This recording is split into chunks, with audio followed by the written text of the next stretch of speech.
Today gamers, we're back with some more Hogwarts Legacy, and I'm going to be going over the top 3 builds or setups you should be aiming for in order to make your character truly powerful.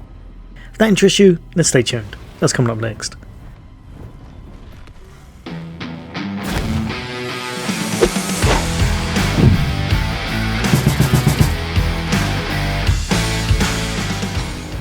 Today we're jumping back into a bit more Hogwarts Legacy, and I'm going to be showing you what I would say is probably some of the most powerful things you can do with your character. These setups, the talents, can really make you overpowered and allow you to have a lot of fun with the game, nuking bosses and destroying content at your will.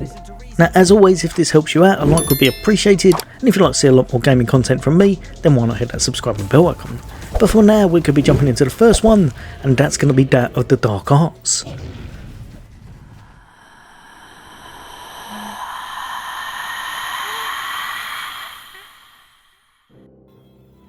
Now the dark arts is actually quite an easy one to set up, but you won't be able to completely set it up until late game, because you can't unlock Avada Kedavra until very close to the end.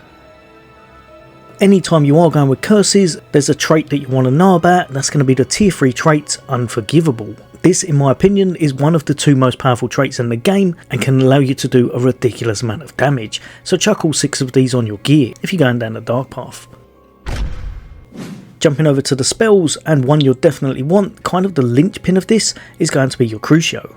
Crucio allows you to do a little bit of damage over time, but it also, with its upgrade, means you can quite easily curse pretty much the entire map.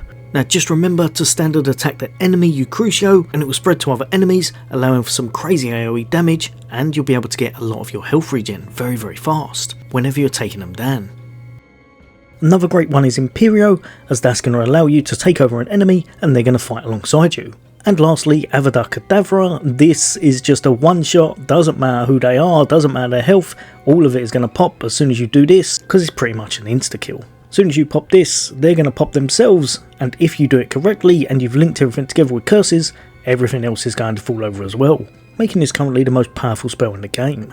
Now over to your talent points, I'm not going to tell you where to pick every single one of them, it's not a full build guide, I'll give you a brief overview of what the main ones you should be picking up are. So the first one is going to be Blood Curse. This means whenever you damage a cursed target, it's going to inflict damage to every single other person that's linked with curses. Enduring Curse, a curse effect remains on enemy for a longer period of time. Imperio Mastery, an enemy under your control with Imperio curses other targets with each successful strike. Over to your Crucio Mastery, striking an enemy cursed by Crucio release a projectile that curses a nearby enemy. Up from here, Avada Kedavra, killing an enemy with Avada Kedavra also defeats all other enemies. And lastly, Curse Sapper, defeating a cursed enemy restores some of your health. Now you've got health regen, you've got a massive amount of damage going on, and it's just a lot of fun to see. Don't worry about that other one I've got down the bottom, you don't need that one in the slightest. Now just to show you the damage potential, if we hit this troll right here with Avada Kedavra, one shot, gone, doesn't matter what setting it's on, hard, easy, however much health it's got, that troll is completely gone with one hit. If however you haven't got Avada Kedavra, one nice thing to know is that you can use Petrificus Totalus on enemies affected by Imperio.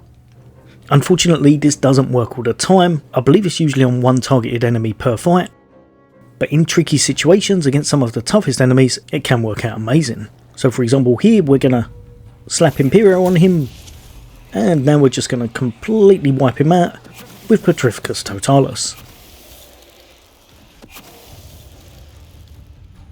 This setup is very fun to use, obviously everything's linked together very often, you're going to want to be using your standard attack on anything you've hit with Crucio, Avada Kedavra whenever you want to, and for your last spell slot just chuck in whatever one you feel comfortable with.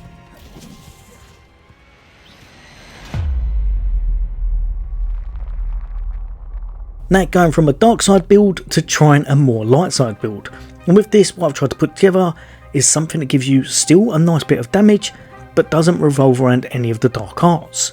So we're going to be using either Ancient Magic 3, which I've chucked on all of this, that's going to up your damage massively with your ancient damage whenever you're bringing down that big move. Chucking 6 of these on can work amazing for those one shots or really high burst damage. 2 others to look at though would be Concentration 3, this is going to significantly increase damage of all your spells, and Ancient Magic Focus 3. This is going to mean you fill up your meter a little bit faster. You can either put all 6 of one of these on, giving you the most benefit to either your spells or your ancient magic, or you can kind of mix and match to your heart's desire. Now over to the spells, and ones I really enjoyed playing with was going to be Accio for bringing things towards you. When it's upgraded, it's going to help you a lot, and it's going to mean you can grab multiple enemies. Then we're going to have Glacius for a bit of CC and some extra damage, as well as a nice AoE effect when you put a talent point in that mastery.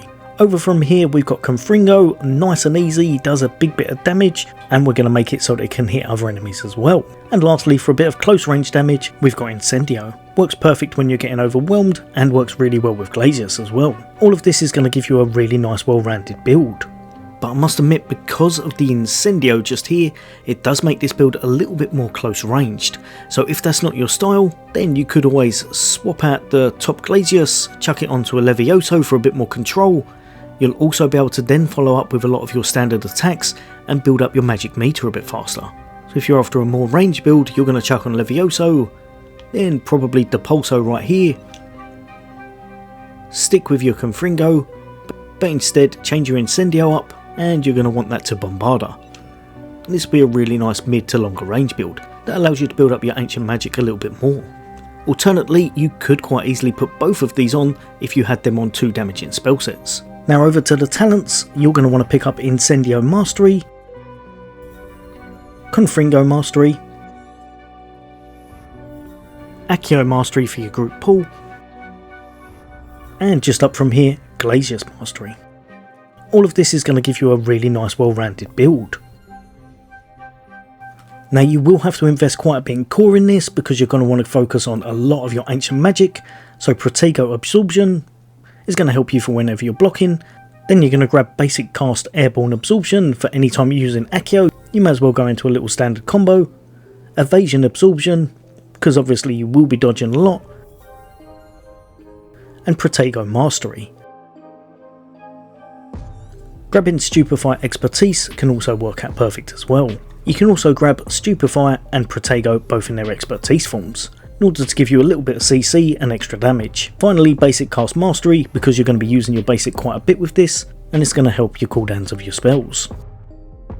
Now I know I said finally, but don't forget your spell knowledge. Spell knowledge, spell knowledge, spell knowledge. This is going to be integral for this, and I think probably more so than some of the other builds. If possible, you want to have 2 lots of damaging spells on your build. So if you can, go all the way up, pick up spell knowledge 1, 2 and 3, then you'll be able to put on 4 different sets of spells. Remember, we're only able to put so much into our core because we're not really going down that dark arts path, allowing us a bit more flexibility in our build and overall talent points. But remember, if you want to, save before trying any of this stuff out, because you only get 36 talent points at the end of the game once you hit max level 40, so there'll always be 12 unobtainable. And once they're put in, they're set in stone. Just in case you want a little bit of extra oomph, go over to your room of requirement and you're going to pick up the Maxima Potion Potency. This way, if you are struggling with any bosses, you can chuck on a Maxima Potion and absolutely decimate them. As you can see here, against single targets, it's not going to do quite as much damage as some of the other builds you can set up, but overall this is a very well-rounded build, allowing for a lot of flexibility, and whenever you need that nuke potential, then you're going to rely upon your ancient magic. Out of all the builds, I found this one was one of the most free-flowing, and had a really nice combat playstyle to it. Whenever you have filled up your ancient magic meter, that's when this truly shines, allowing you to take out some of the toughest enemies in the game with massive amounts of damage.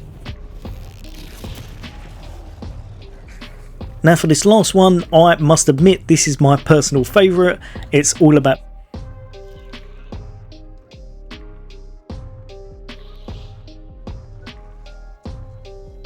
potions, Herbology, and being a bit of a minion master.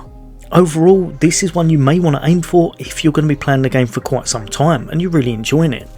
It will take a bit more setup, you're going to have to purchase things, you're going to have to constantly be making and brewing potions and cabbages and venomous tentacula, but the payoff is definitely worth it. Some of these potions make you extremely powerful, even probably broken I'd say, and the main thing you want to do, and in order to make it even more powerful, we're going to make sure we've got Herbology free, chucked onto every piece of our gear, so 6 of those in total.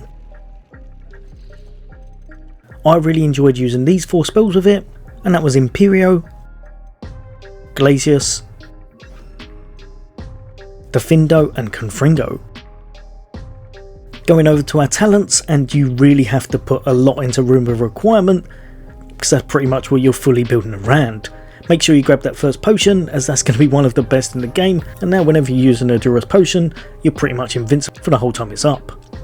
Fertilizer, just my favourite one single point in the game. This is going to allow you to chuck out 2 chomping cabbages, and they do some ridiculous damage now. Headache means whenever you're bringing out those mandrakes, now you're going to stun things for a lot longer, and it's going to do additional AoE damage. Your Maxima potion is going to mean you hit like an absolute truck now, as well as being able to break shields. And then jumping up to our Thunder Brew, that's going to be a nice bit of AoE going on, and this along with Mandrake can pretty much clear entire rooms without you even trying. Especially considering every time it hits, it breaks the enemy's shields. At the very top, one of the most powerful things in the game are Focused Potion Potency.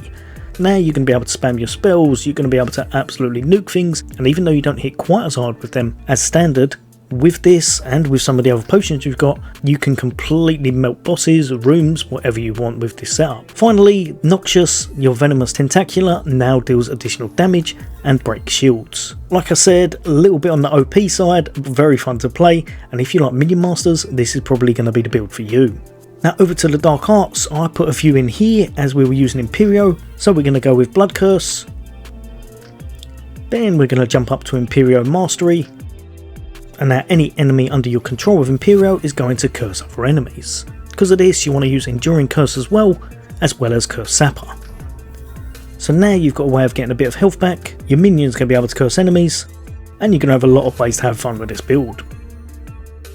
One thing to note, if you start off invisible, then a lot of times you can take out pretty much anything without them even spotting you.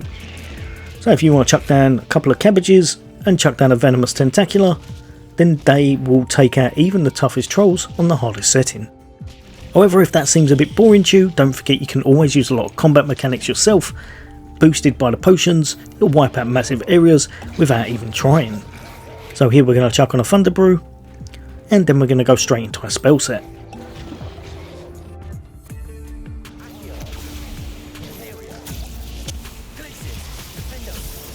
Remember that Edurus potion is just ridiculous. You can stand in front of the toughest enemies, you're not going to be affected by any damage. Just make sure you're watching your character. Once that effect wears off, you're not going to want to be in the way of a massive troll hitting you with a club. But yeah, the amount of damage you can put out with this, especially I'd say with those cabbages, is pretty broken, but it is truly a sight to behold. As always, hopefully this helped a few of you guys and girls out. There'll be a lot more gaming content from me. As always, take care. I'll see you on next day.